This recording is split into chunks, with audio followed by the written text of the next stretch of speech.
제24과 우리 부정과거 수동태 분사에 대해서 함께 공부해 보도록 하겠습니다. 우리가 앞선 두 과에서 우리 분사에 대해서 공부를 했죠. 그래서 현재 분사 그리고 부정과거 분사를 공부하면서 이 분사의 여러 가지 특징들에 대해서 살펴보았고요. 특별히 이제 우리 능동태형에서는 313 곡용을 하고 우리 중간태 수동태형에서는 이제 212 곡용을 한다라는 것을 우리가 배웠는데, 우리가 이제 부정과거 형태에 있어서는 부정과거 중간태형과 수동태형이 구분이 되기 때문에 우리가 따로 또 외워야 된다라고 말씀을 드렸습니다. 우리가 24과에서 바로 그 부정과거 수동태 분사 형태를 공부함으로써 우리가 앞선 23과에서 배웠던 우리 부정과거 우리 분사의 어떤 부족분을 우리 요 24과를 통해서 전부 다 이제 채우도록 하겠습니다. 그래서 우리 제목을 보면은 우리 교재 323쪽인데요. 그래서 이 과에서는 부정과거 수동태 분사를 공부하고요. 물론 여러분 용법이나 뭐 그 안에 담겨져 있는 해석의 의미 이런 것들은 우리가 이미 앞에서 다 살펴봤기 때문에 따로 그 부분에 대해서는 깊이 살펴보지는 않을 겁니다. 다만 이제 능동태, 중간태 따위에서 이것이 이제 뭐 분사의 한정적용법, 부사적용법, 독립적용법으로 사용될 때 다양한 기능을 하는데, 그것이 단지 이제 그 동사의 의미가 수동태로 전환된다 정도까지만 여러분이 이해하시면 되는 거예요. 그 외에는 나머지 해석법이나 용법은 중간태 그리고 또 능동태 부분 배운 것과 내용이 동일하다라고 여러분이 이해하시면 되겠습니다. 그래서 형태적으로 부정과거 수동태에 대해서 한번 공부해 보도록 하고요. 그리고 이제 분사 구문에서 조금 더 특징적이라고 할 수 있는 두 개의 구문이 있는데요. 하나는 독립 속격 구문이라고 부르는 것이고, 다른 하나는 독립 대격 구문이라고 부르는 것입니다.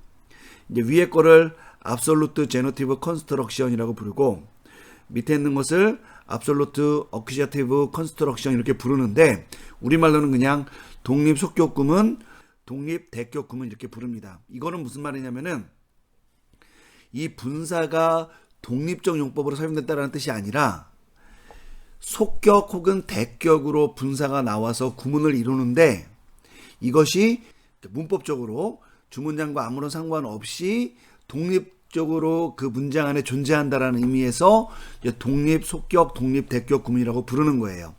이게 이제 무슨 말인지는 여러분이 한 번에 알아듣기는 어려운데, 어쨌든 그 문장 안에 포함되어 있지만 분사나 그와 성수격이 일치하는 명사가 속격과 대격인데, 이것이 주문장과는 아무런 상관이 없는 그런 어떠한 구문을 그냥 독립 속격 구문, 독립 대격 구문이라고 불러요. 그래서 이것은 이제 헬러 분사 구문의 굉장히 독특한 특징을 나타내는 구문이기 때문에 이 부분이 좀 어렵기도 하고 또 주의를 기울여야 되기도 하고 또 많이 사용되기도 하고, 그렇기 때문에 우리가 이 부분을 따로 이제 공부해 보도록 하겠습니다.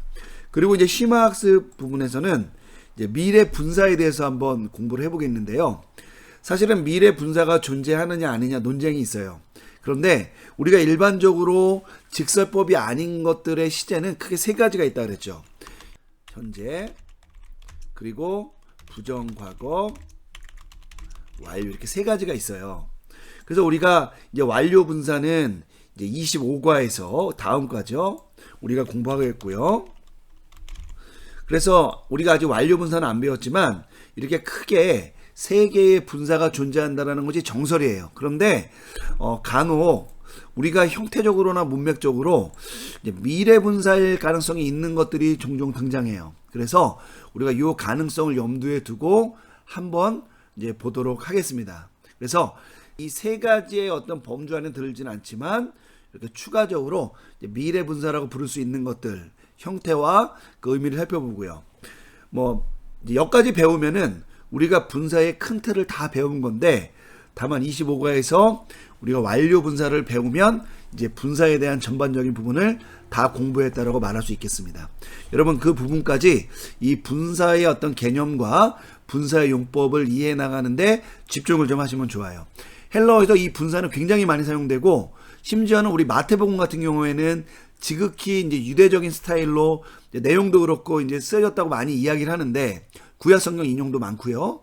그럼에도 불구하고 마태복음을 원어로 읽다 보면은 주요 단락들을 열 때 종종 이 독립 속격 구문 같은 거를 통해서 이제 문장을 열기도 해요. 그게 뭐냐면은 이 분사라는 거, 특별히 뭐 독립 속격이든 독립 대격이든 분사의 일반적인 용법이 예를 들면은 간혹 등장하거나 뭐 일반적으로 이렇게 자주 나오거나 하지 않는 그런 용법이 아니라 가장 유대적이라고 불려지는 마태복음 같은 경우죠. 그런 것들조차에서도 굉장히 많이 사용되는 용법이라 이거예요. 그러니까 우리가 이 분사를 잘 이해하면은 헬라어 성경을 읽는데 엄청 많은 도움이 됩니다. 여러분이 그 강독을 잘 하기 위해서라도 이 분사 구문을 우리가 끝까지 잘 집중해서 공부해 주시기를 바라겠습니다. 자, 우리 그러면 우리 24.1부터 한번 천천히 읽어가면서 부정과거 수동태 분사 한번 공부해 보겠습니다. 24.1입니다. 1번. 부정과거 분사에 대해서는 23과에서 살펴보았다. 그러나 부정과거 분사의 수동태형을 능동태 및 중간태형과 따로 다루는 것은 이 부분이 중요하죠. 부정과거 능동태 중간태 어간과 부정과거 수동태 어간이 다르기 때문이다. 여러분, 이건 있잖아. 이미 어디서 암시되어 있었냐면은 우리 그 직설법 배울 때도 그죠? 이 부정과거 능동태 중간태 따로 외우고 부정과거 수동태는 미래 수동태랑 묶어서 따로 외웠었잖아요. 따로 공부했었잖아요. 그죠? 그때 그 핵심 사안이 뭐냐? 어간이 다르다 이거예요. 현재 같은 경우에는 현재 능동태 어간, 현재 중간 수동태 어간이 동일해요. 그런데 부정과거에서는 이 두 개가 구분이 된다는 겁니다. 그래서 능동태, 중간태, 부정과거형은 어간을 같이 쓰지만 수동태 형태는 어간을 따로 쓰기 때문에 이 점을 구분한다라고 말씀을 드리는 겁니다. 그래서 직설법 이후에 나오는 동사 모든 체계에서는 부정과거에서는 능동, 중간태, 수동태를 따로 우리가 염두에 두고 공부를 하는 거예요. 여러분 그렇게 보시면 되겠습니다. 그 부분에 대해서 이미 우리 12과에서 배웠다라는 것 제가 언급하고 있고요. 2번 부정과거 분사 수동태형은 직설법과 마찬가지로 기본형 어간, 그러니까 말하면 현재형 어간이죠. 및 부정과거 능동태 중간태 어간과 형태적으로, 여러분 내용은 당연히 다르지만 여기다 한번 써볼게요. 형태적으로 동일할 수도 있고 그 형태가 다를 수도 있습니다. 그러니까 여러분 이거는 동일하다는 것도 필연적인 것이 아니고요. 오히려 그냥 다르다라는 것이 원래 정설인데 이제 외형상 동일한 모습으로 나타날 수 있다라는 걸 말씀드리는 겁니다. 그러나 부정과거 능동태 중간태 분사와는 달리 1 부정과거 수동태 분사와 2 부정과거 수동태 분사의 구분, 그러니까 쉽게 말하면 이제 부정과거인데 수동태 분사에서 1 부정과거, 2 부정과거가 나눠진다는 거예요. 이거는 우리가 직설법에서 배웠지만 그 접사 테타가 존재하느냐 존재하지 않느냐에 따라서 1 부정과거 수동태와 2 부정과거 수동태를 구분한다고 말씀을 드렸죠. 자, 이 구분은 어간의 변화와 상관없이 희상접사 테타 엡실론의 유무에 따라 결정된다라는 점을 여러분이 또 기억하셔야 돼요. 그러니까 쉽게 말하면 어간이 바뀌더라도, 그러니까 기본 형태와 이 부정과거 수동태 어간이 바뀌더라도 테타가 있으면 그건 1 부정과거 수동태예요. 하지만 어간이 바뀌지 않더라도 테타가 어떤 이유든 간에 탈락을 했으면 걔는 2 부정과거예요. 여러분 그러니까 사실은 기준이 뭐가 된다는 거예요. 어간의 변경의 기준이 있는 것이 아니라 시상 접사가 있느냐 없느냐에 따라서 이것이 구분이 된다는 걸 여러분이 조금 기억하실 필요가 있습니다.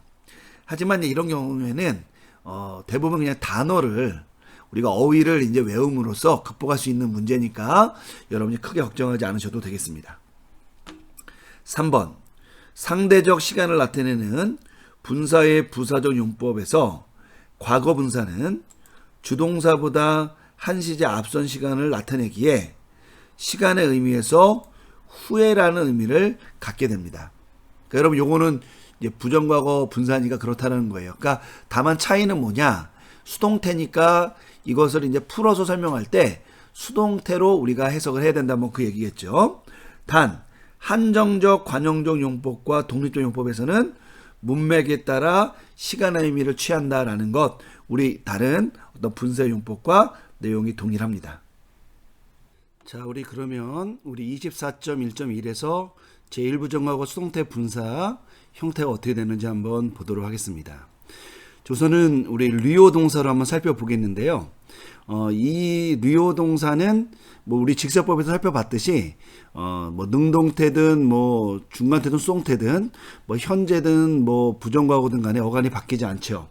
하지만 내용적으로는 이제 부정과거 수동태 어간이라고 부르면서 이 형태가 이제 류가 된다라는 거 여러분이 기억하시면 됩니다. 그리고 얘가 부정과거지만 얘는 직설법이 아니기 때문에 앞에 엡실론을 붙이지 않죠. 그래서 어떻게 만드냐면 요 류를 부정과거 수동태 어간을 놓고 우리가 알고 있는 이 접사 있잖아요. 부정과거 수동태 접사. 그게 바로 테타 엡실론인데 그 테타 엡실론을 뒤에다 붙입니다. 그리고 나서 이제 우리 분사 어미를 재활용해서 붙여서 만드는데 이게 비록 부정과거 수동태 분사지만 이제 어미를 재활용할 때에는 이 능동태 어미를 재활용하는 특징이 있어요. 왜냐면 간혹 이 어미를 재활용할 때 이 태를 고려하는 경우도 있어요. 예를 들면은 이제 이 부정과거 중간태 같은 경우에는 이 현재 어미를 재활용할 때 태를 고려해서 중간태 어미를 재활용하지만 이제 수동태 같은 경우에는 어간이 하나밖에 없잖아요.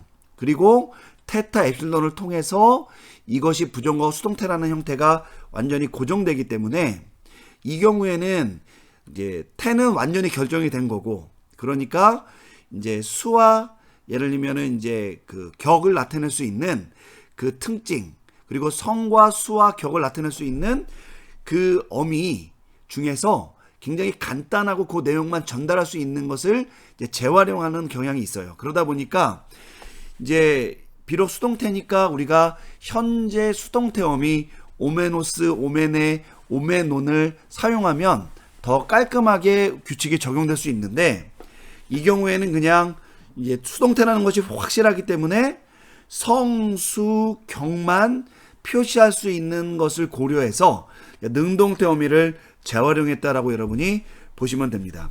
그래서 우리가 류오 동사의 현재 능동태 분사 형태가 뭐였어요? 류온, 류우사, 류온해서 온, 우사, 온인데 이거를 여기다가 붙여서 재활용을 했다는 거예요.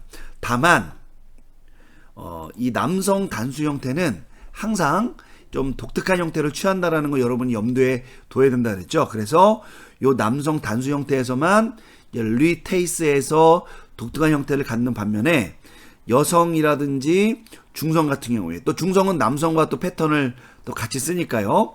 어쨌든 이 여성과 중성 형태 같은 경우에는 이제 우리가 재활용하는 그 어미의 그 특징을 잘 반영하고 있다라고 여러분이 보시면 되겠습니다. 자, 우리 그런 것들 좀 염두에 두면서 우리 한번 남성, 여성, 중성 단수 형태 한번 따라 읽어보고 우리 남성형부터 한번 곡용을 해보겠습니다. 류테이스, 류테이사, 류텐. 자, 그리고 얘는 또 한 가지 추가적으로 언급드릴 거는 얘가 지금 그 능동태형을 재활용한 거기 때문에 3곡용, 1곡용, 3곡용 된다는 거. 저 여기다 써놨는데요. 한번 위에다 한번 다시 써봤습니다. 이렇게 된다는 걸 여러분 염두에 두시고 한번 따라해 보겠습니다. 남성형부터 한번 따라해 보겠습니다. 류테이스, 류텐토스, 류텐띠, 류텐따, 복수, 류텐테스, 류텐돈. 그리고 나서 항상 복수 역격은 시그마가 나오기 때문에 약간 어형이 변화된다고 여러분 우리가 삼곡의 명사를 배울 때뿐만 아니라 분사 부분에서도 항상 강조했죠. 자, 그 점을 염두에 두면서 류테이시, 여기에 좀 요 C가 들어간 것 때문에 원래 텐트 이렇게 돼야 되는데 형태가 테이시가 된 거예요. 여러분 요거는 꼭 주의하셔야 되고요. 복수 대격 리텐따스 이렇게 됩니다. 자, 한편 우리 여성 형태는 일고경이 되니까 이제 우리가 그 점을 염두에 두고 또 혼합 변화가 되니까 여러분이 그거를 조금 염두에 두면 되겠습니다. 따라해 보겠습니다. 리테이사, 리테이세스, 리테이세, 리테이산, 복수, 리테이사이, 리테이손, 리테이사이스, 리테이사스 이렇게 됩니다.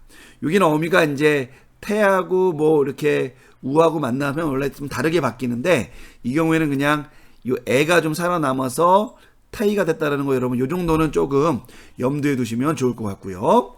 자, 중성 형태 보는데 항상 중성은 주격과 대격이 동일하다라는 거 여러분 염두에 두면서 한번 따라 읽어보고 넘어가도록 하겠습니다. 리텐, 리텐토스, 리텐띠, 리텐, 복수 형태, 리텐따, 리텐돈, 리테이시. 자, 이 경우에도 시그마가 왔기 때문에 주의해라. 자, 리테이시, 대격, 리텐따 이렇게 됩니다. 그래서 우리가 테이스, 테이사, 텐을 외운 다음에 3고경, 1고경, 3고경을 우리가 염두에 두고 어미를 외우면 되겠습니다. 자, 이렇게 이제 어간이 바뀌지 않는 경우도 있고요. 우리 옆에 보면은 이제 람바노 동사가 있는데 이 동사의 부정과 어간이 뭐냐면 이제 램프예요. 요 램프를 좀 염두에 두고 우리가 한번 외우는데 어간이 바뀌었다고 해서 이부정과가 되는 것이 아니라 그랬죠. 테타가 남아 있으면 얘는 무조건 1부정과거입니다. 그래서 우리가 요것도 1부정과거에 속한다라고 여러분 염두에 두시고 한번 따라 읽어보고 넘어가도록 하겠습니다. 램프테이스 여성, 램프테이사 중성, 램프텐. 자, 어간이 람바노랑 바뀌었다고 해서 여러분 다른 무엇이 있는 것이 아니니까 여러분 그 점을 좀 주의하면서 외우면 됩니다. 자, 우리 남성형부터 한번 따라 읽어보고 넘어가도록 할게요.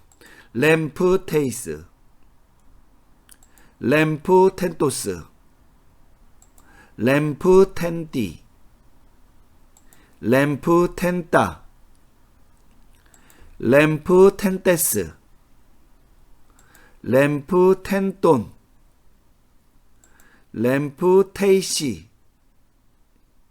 램프텐따스. 자, 복수 역격에서 또 C가 왔기 때문에 테이시가 된 거 주의해야 되겠죠. 자, 여성형 한번 따라 읽어보겠습니다.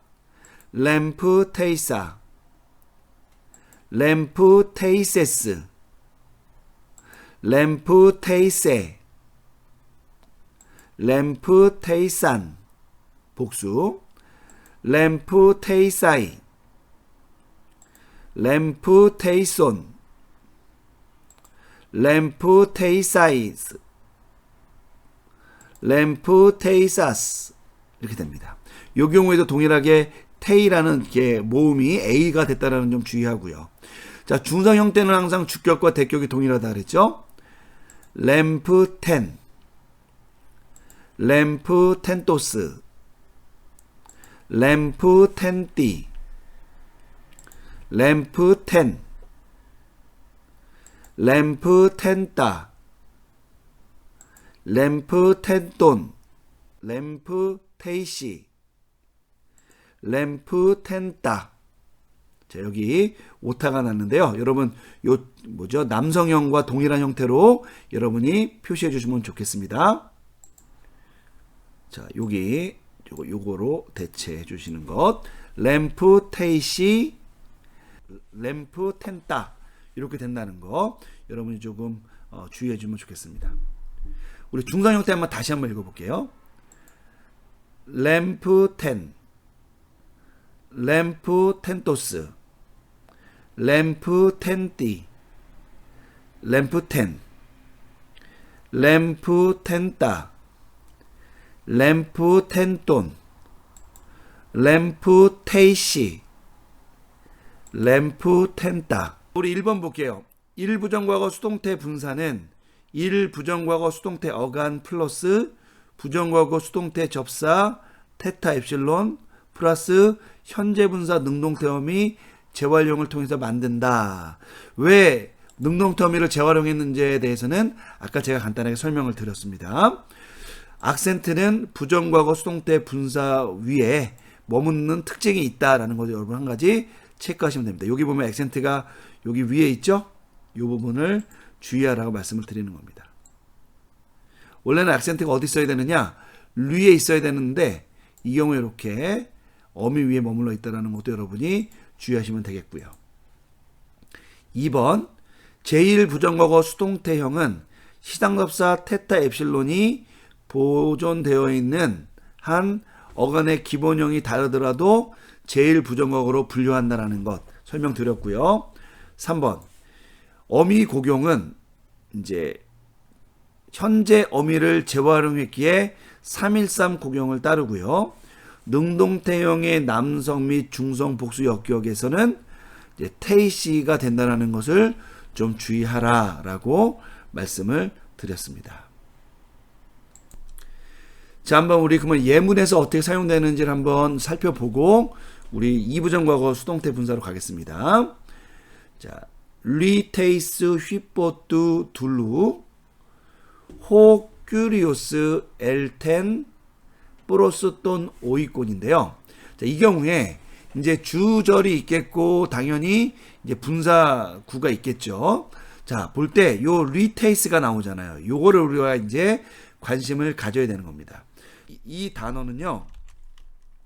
풀다 동사에 테이스니까 부정과거 수동태 분사 남성 단수 주격이죠. 우리 아까 우리 324쪽에 리테이스, 리테이사, 리텐이라는 형태 외웠잖아요. 그게 여기에 적용된다고 보시면 됩니다. 자, 그러면 얘가 남성 단수 주격이니까 뭐 수동태건 뭐건 간에 얘는 지금 분사잖아요. 그러니까 분사는 뭐가 있어야 돼요? 성수격이 일치하는 명사가 있어야 되죠. 그러면 남성 단수 주격이 어딨나 봤더니 요 뒷부분에 호큐리오스라는 단어 있죠. 요것과 얘가 성수격이 일치합니다. 그러면 성수격이 일치하는 명사가 있고 명사 앞에 관사가 있을 때 분사 앞에도 관사가 있는지 없는지를 살펴봐라 했죠. 자, 여기 보니까 명사 앞에는 관사가 있는데 분사 앞에는 관사가 없어요. 자, 이 경우에는 무슨 용법이죠? 이 경우는 부사적 용법이 되는 겁니다. 자, 우리 부사적 용법에 대해서는 우리 23과에서 여러 가지 용법이 사용된다는 걸 이미 배웠죠. 하지만 이제 가장 기본적으로는 시간을 나타낸다고 보고요. 그리고 얘는 부정과거니까 뭐뭐한 후에라고 해석을 하라라고 이제 제안을 먼저 드렸습니다. 자, 그리고 나서 이제 나머지는 문맥에 따라 적용을 하면 됩니다. 자, 그러면 이게 부사적 용법이니까 어떻게 하면 돼요? 성수격이 일치하는 명사를 의미상의 주어로 삼고 뭐뭐한 후에를 해석하면 됩니다. 그러면 이렇게 되겠죠? 그 주인이 풀린 후에. 자, 누구에 의해서? 휘뽀속 누구누구에 의해서죠? 그 종에 의해서 풀린 후에 이렇게 되는 거죠. 이 경우에 여러분, 이 리테이스가 수동태 형태이기 때문에 이 행위자를 나타내는 휘포 플러스 속격 구문과 함께 사용될 수가 있는 거고요. 또한 얘가 분사니까 분사는 일반 형용사와 다르게 이제 부속되는 여러 가지 이 어휘들이나 이 표현들을 이제 가질 수 있죠. 그래서 여기에 이렇게 행위자를 포함한 겁니다. 그럼 어디까지 해석을 한 거냐? 바로 여기까지 해석을 한 거죠. 이 부분까지. 그리고 나서 이제 우리가 요 명사를 해석하는데 그럼 이렇게 되겠죠. 그 주인이 엘텐. 자, 엘텐은 여러분 가다 오다 동사에 이 부정과거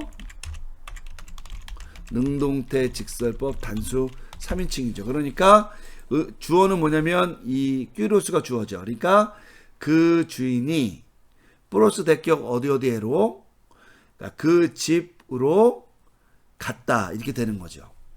자, 그러면 이 경우에 이제 우리가 해석 자체는 이미 했어요. 근데 주의해야 될 것이 뭐냐? 얘가 어쨌든 부정과거 수동태든 능동태든 상관없고 이 경우에는 수동태지만 어쨌든 부정과거 시제니까 이 부정과거 시제는 해석할 때 주동사보다 한 시제 앞선 시간을 나타내는 거잖아요. 그러니까 이 동사가 주동사가 과거니까 얘는 우리가 이제 일반적으로 하는 말로 의하면 대과거가 되는 거죠. 그러니까 그 주인이 집으로 간 것 그 이전의 행위예요. 그러니까 종에 의해서 풀린 후에 그 주인이 그 집으로 이제 갔다라고 하는 것이죠. 그러니까 행위가 하나 앞서는 겁니다. 근데 여러분 이제 비단 이것이 꼭 시간적으로 뭐뭐한 후에라고 안 해도 됩니다. 이유가 될 수도 있겠죠.